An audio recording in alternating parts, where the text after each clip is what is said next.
नमस्कार दोस्तों, मेरा नाम राजू है और आप देख रहे हैं जनहित में। आप सभी को मालूम है कि 2027 का चुनाव है और चुनाव की जो सरगर्मियां हैं वो काफ़ी ज़्यादा बढ़ चुकी है।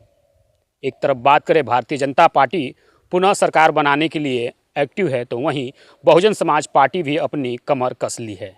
लेकिन इन दिनों देखा जा रहा है कि समाजवादी पार्टी के लोग और समाजवादी पार्टी के जो कार्यकर्ता हैं वो कहीं ना कहीं एक्टिव हो चुके हैं कि इस बार 2027 में अखिलेश यादव की पुनः सरकार। आज समाजवादी पार्टी के एक कार्यकर्ता हैं जो काफ़ी ज़्यादा एक्टिव रहते हैं और समाजवादी पार्टी के लिए हर वो जगह पर दिखाई देते हैं। तो हमने सोचा कि चलिए इनसे बात करते हैं और जानने का प्रयास करते हैं कि क्या 2027 के चुनाव में क्या अखिलेश यादव की सरकार बनेगी।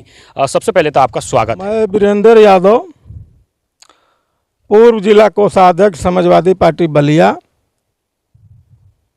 और मैं जो है ज्ञान कुंज एकेडमी स्कूल का प्रबंधक भी हूँ सौरा। और मैं हमेशा जो है समाजवादी पार्टी का हमेशा से जो है कार्यकर्ता के रूप में काम करता हूँ, ज़मीन पर काम करता हूँ। और आप लोग जो है यहाँ हमारे यहाँ आए, आप लोगों का मैं बहुत बहुत आभार व्यक्त करता हूँ, धन्यवाद देता हूँ। और आपके माध्यम से पूरे रसड़ा विधानसभा की जनता को, पूरे उत्तर प्रदेश की जनता को तथा पूरे देश की जनता को भी मैं धन्यवाद देना चाहता हूँ कि आने वाले जो चुनाव है उसमें आप लोग जो है अपनी अग्रणी भूमिका निभाने का काम करेंगे। बहुत बहुत धन्यवाद आपको। क्या लगता है कि 2027 के चुनाव में अखिलेश यादव की पुनः सरकार आएगी? एकदम आएगी। 2027 में समाजवादी पार्टी निश्चित रूप से सरकार बनाएगी जी। और जैसे कि हर जगह देखा जाता है कि आप समाजवादी पार्टी के कार्यकर्ताओं के तौर पे आप देखे जाते हैं, क्या लगता है कि पहले में और अब में कितना अंतर है?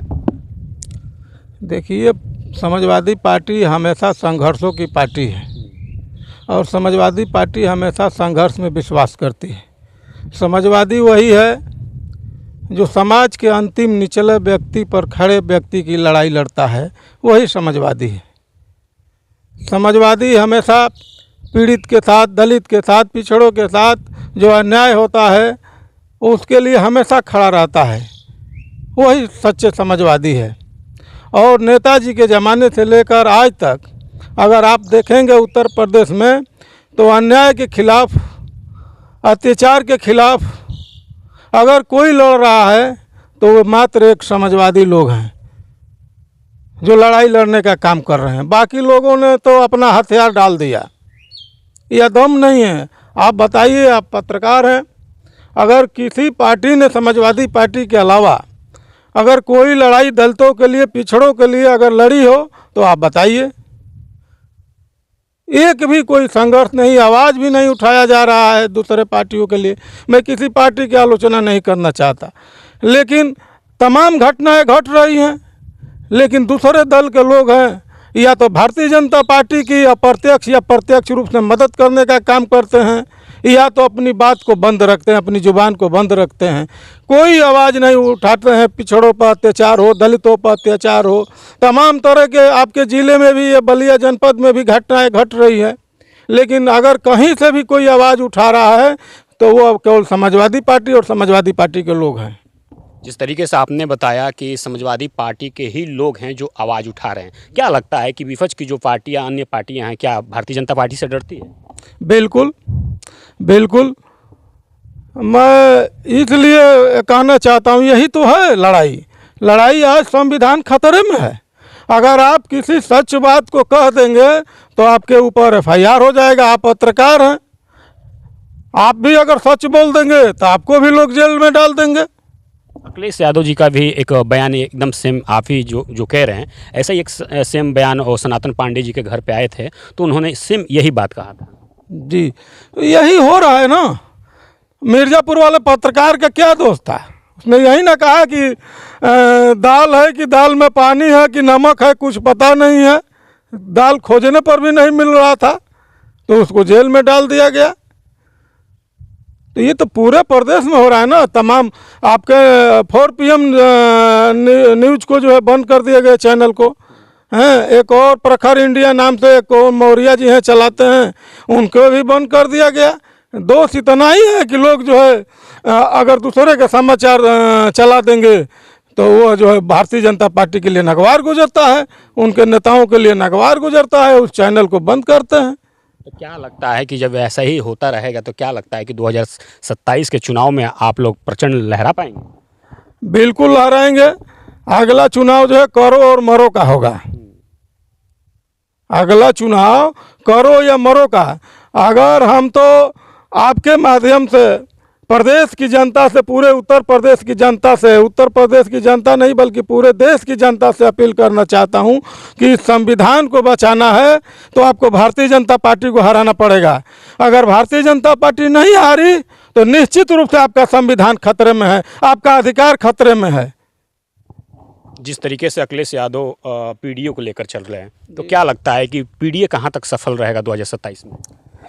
देखिए, पीडीए अगर ये बात समझ रहा है अब वो बात नहीं रह गई है। हर वर्ग में, हर समाज में पढ़े लिखे लोग हैं।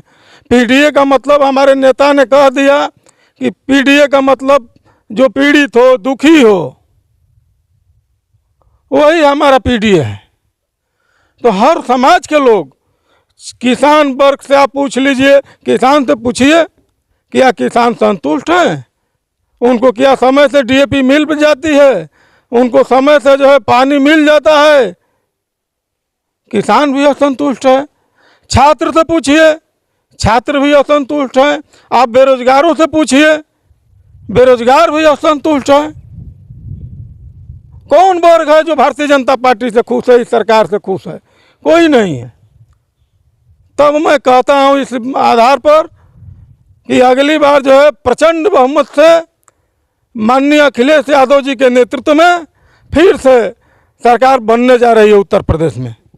अब बात करें तो 2022 और 2024 दोनों में अखिलेश यादव का कहीं ना कहीं जो प्रदर्शन था वो काफ़ी बढ़ता हुआ दिख रहा था। उसी के अकॉर्डिंग पीडीए की सरकार को लेकर, पीडीए की सरकार बनाने को लेकर काफ़ी ज़्यादा एक्टिव हैं। तो क्या लगता है कि दलित समाज जो पीडीए से लोग जुड़ रहे हैं, क्या इसका पूरा लाभ मिलेगा? बिल्कुल बिल्कुल मिलेगा। इसलिए कि पीडीए समाज जो है, यानी जो पीड़ित है, जो सदियों से दबाए कुचले गए लोग हैं, अब वो समझ गए हैं कि अगर उत्तर प्रदेश में नहीं पूरे देश में अगर कोई हम लोगों की लड़ाई लड़ रहा है तो उसका नाम समाजवादी पार्टी और उसके नेता का नाम माननीय अखिलेश यादव है। इसलिए पूरे लोग आज जो है समाजवादी पार्टी को एक आशा भरी नज़रों से देख रहे हैं अखिलेश यादव के तरफ। आज देश के भविष्य, उत्तर प्रदेश के नहीं देश के भविष्य माननीय राष्ट्रीय अध्यक्ष अखिलेश यादव जी हैं। इसलिए सारे देश का निगाह आज माननीय राष्ट्रीय अध्यक्ष अखिलेश यादव जी पर है। और हम आपके माध्यम से कहना चाहता हूं कि जितना ये पीड़ित दुखी लोग हैं, अगर एकजुट नहीं हुए तो आपकी पीड़ा जो है, ये भारतीय जनता पार्टी पीड़ा ही नहीं बढ़ाने वाली है। आपका सब जितना अधिकार है आने वाले समय में ख़त्म कर देंगे। आपको न बोलने का अधिकार होगा, न चलने का अधिकार होगा। ऊपर से जो थोप दिया जाएगा उसका पालन करेंगे, और नहीं तो जो है आपकी जगह जेल में होगी। इसलिए मैं सभी पिछड़े, दलित, अगड़े पिछड़े सारे लोगों से जो लोकतांत्रिक मूल्यों में विश्वास करते हैं, जो लोकतंत्र में विश्वास करते हैं, जो आज़ादी के लिए हजारों कुर्बानियाँ जिन लोगों ने दिया, उनके लिए जो विश्वास रखते हैं, वो सारे लोग इस देश को बचाने के लिए, हमारे जो हजारों लोगों ने कुर्बानियाँ दिया था, उनके लोकतंत्र को कायम रखने के लिए फिर से एक बार जो है समाजवादी पार्टी को भारी बहुमत से अगले चुनाव में विधानसभा के भारी बहुमत से जिताने का काम करेंगे, मुझे विश्वास है। जिस तरीके से 2022 का चुनाव हुआ विधानसभा, उस विधानसभा में अब हमें रसड़ा का काफ़ी ज़्यादा जिक्र हुआ था, क्योंकि रसड़ा में एक तरफ उमाशंकर सिंह थे तो वहीं समाजवादी पार्टी के सिंबल से महेंद्र चौहान थे। क्या लगता है कि रसड़ा विधानसभा सीट पे समाजवादी पार्टी कभी अपना दबदबा दिखा पाएगी कि नहीं? बिल्कुल। अभी आपको पिछला चुनाव में देखे आपने, एक तरफ पैसा लड़ रहा था, काफ़ी पैसा था, आप देख रहे थे। गांव-गांव में जो है, एक गांव में मान लीजिए हम नौथोपुर गांव के पास बैठे हैं, यहाँ जो है रोज़ 8 से 10 गाड़ियाँ आती थी और जाती थी वहाँ बीएसपी के कार्यालय पर, और भोजन रोज़ कराते थे लोग। लेकिन एक तरफ वो कार्यकर्ता था जो चंदा मांगता था, 1000-2000 लोग जो महेंद्र चौहान थे उनको खुद लोग देते थे, चंदा भी देते थे और लोगों ने वोट भी दिया। लेकिन मान लीजिए मामूली वोट से उमा शंकर सिंह जी यहाँ से चुनाव जीत पाए। क्या कसर रह गई थी जो पूरी नहीं हो पाई? अब उसमें थोड़ा सा कसर रह गई कहीं न कहीं, उसको हम लोग ठीक करेंगे अगले चुनाव में। क्या कैंडिडेट भी मायने रखता है? क्या लोगों का कहना ये था कि भारतीय जनता पार्टी का जो कैंडिडेट था वो डमी कैंडिडेट था, जो भारतीय जनता पार्टी का वोट था वो कहीं ना कहीं बीएसपी में ट्रांसफ़र हो गया था, क्या ऐसा भी कुछ था? नहीं, एक यह भी फैक्टर था, एक यह भी जो बीजेपी का वोट था वो पूरा वोट जो है मिला उमा शंकर सिंह जी को। हम लोगों का तालमेल था भारतीय समाज पार्टी से, सुहलदेव समाज पार्टी से, और बबन राजभर जी भारतीय जनता पार्टी के उम्मीदवार बन गए, तो उनको शायद 20-25 हज़ार वोट मिला था ना। तो वोट किसका था? आप हर राजभर बस्तियों में पता लगाइएगा, हर राजभर बस्ती में वो कुछ न कुछ वोट पा गए। तो वोट किसका नुकसान हुआ? हमारा ही तो हुआ ना। और कुछ हमारे जो महेंद्र चौहान भाई के लोग भी थे, जो हमारे चौहान समाज के साथी हैं, वो समझ नहीं पाए कुछ लोग, और वो जो है बाद में पछताप कर रहे हैं वो लोग, और उस समय समझ नहीं पाए। वो सोचे कि यहाँ से तो उमा शंकर सिंह को ही जीतना है। तो वो जो है चूँकि भाई इतना जागरूक रूप, राजनीतिक रूप से जागरूक समाज नहीं है चौहान समाज, तो वो लोग जो है बहकावे में आ गए। लेकिन काफ़ी लोगों ने फिर भी वोट किया, तो अभी तो आपका 94-95 हज़ार वोट हुआ, और समाजवादी पार्टी इतिहास का सबसे बड़ा वोट। उसके बाद आप लोकसभा का चुनाव देखिए, लोकसभा चुनाव में समाजवादी पार्टी यहाँ 1 नंबर पर रही। रसड़ा विधानसभा में लगभग हम अधिकांश बूथों को चुनाव जीत गए। अच्छा, जिस तरीके से 22 की बात करें, 24 की बात करें, तो दलित समाज का वोट कहीं ना कहीं समाजवादी पार्टी को मिला है जी, क्योंकि समाजवादी पार्टी को कहीं ना कहीं दलित समाज का वोट ट्रांसफ़र हुआ है, जिसको लेकर 22 और 24 में अच्छा प्रदर्शन रहा। तो क्या दलित समाज 2027 में अखिलेश के साथ जाएगा? बिल्कुल, दलित समाज समझ रहा है। दलित समाज पढ़ा लिखा समाज है। मैं समझता हूँ कि उस समाज को बहुत जगाने की ज़रूरत नहीं है, वो जगा हुआ समाज है। बाबा साहब के अम्बेडकर का जो दिया हुआ संविधान है, अगर कोई मर्म जान रहा है ये पिछड़ी दलित जातियों में, तो सबसे हम ये जानते हैं कि दलित समाज के लोग हैं, जो बाबा साहब के मानने जानने वाले हैं लोग हैं। वो जानते हैं कि बाबा साहब के साथ कितना अत्याचार उस समय भी किया गया था, और वही अत्याचार आज भी हो रहा है। तमाम तरह के आप नहीं देख रहे हैं, दलित को फूंक दिया गया इलाहाबाद के अंदर, प्रयागराज के अंदर। लाल जी, वो रामजी लाल सुमन जी, भाई लोकतंत्र में ठीक है, इतिहास में वाद विवाद है, वो हम नहीं जानना चाहते हैं, लेकिन आज भी तीर और तलवार और बंदूक इस लोकतांत्रिक देश में लहराया जा रहा हो एक दलित सांसद के खिलाफ, ये कितना अफसोसनाक बात है। तो मैं नहीं समझता हूँ कि दलित समाज जो है आज देख रहा है कि आज देश का संविधान खतरे में है।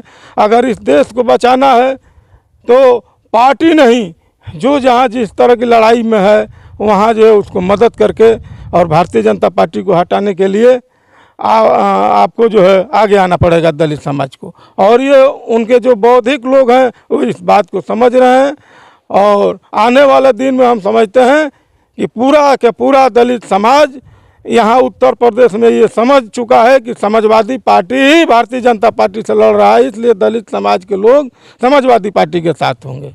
दलित समाज के लोग ही नहीं, जितने लोग भारतीय जनता पार्टी से नाराज़ हैं वो सारे के सारे लोग समाजवादी पार्टी की तरफ निगाह भर कर जो है देख रहे हैं।